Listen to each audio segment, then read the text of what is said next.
Comilla medical college হাসপাতালে সংবাদ সংগ্রহে গিয়ে দফায় দফায় হামলার শিকার হলেন গণমাধ্যম কর্মীরা। এতে যমুনা টিভির খোকন চৌধুরী, ক্যামেরা পার্সন সাকিব সহ আহত হয়েছেন 4 জন। কেড়ে নেওয়া হয়েছে ক্যামেরা, মোবাইল। এই ঘটনায় ক্ষোভ ও নিন্দা জানিয়েছেন স্থানীয় গণমাধ্যম কর্মীরা।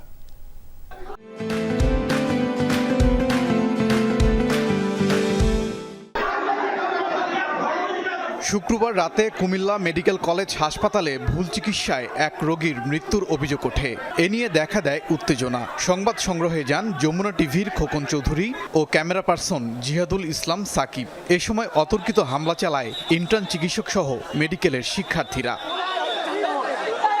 3 তলা থেকে মারতে মারতে গণমাধ্যম কর্মীদের নামানো হয় নিচতলায়। এরপর আরও কয়েক দফায় চালানো হয় হামলা। এতে গুরুতর জখম হন খোকন চৌধুরী ও জিহাদুল ইসলাম। কেড়ে নেওয়া হয় ক্যামেরা, মোবাইল ও মাইক্রোফোন। হামলার শিকার হন আরও 2 সাংবাদিকও।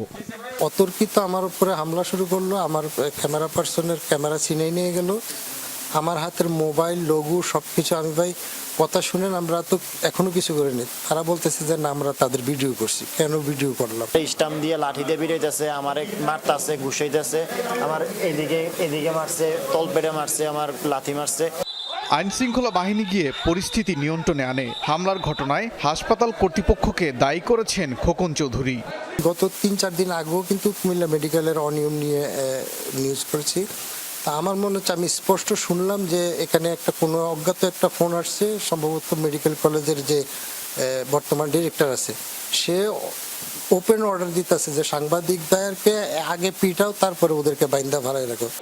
এই ঘটনায় ক্ষোভ ও নিন্দা জানিয়েছেন স্থানীয় গণমাধ্যম কর্মীরা। বিচার দাবিতে বিক্ষোভ করেছেন তারা।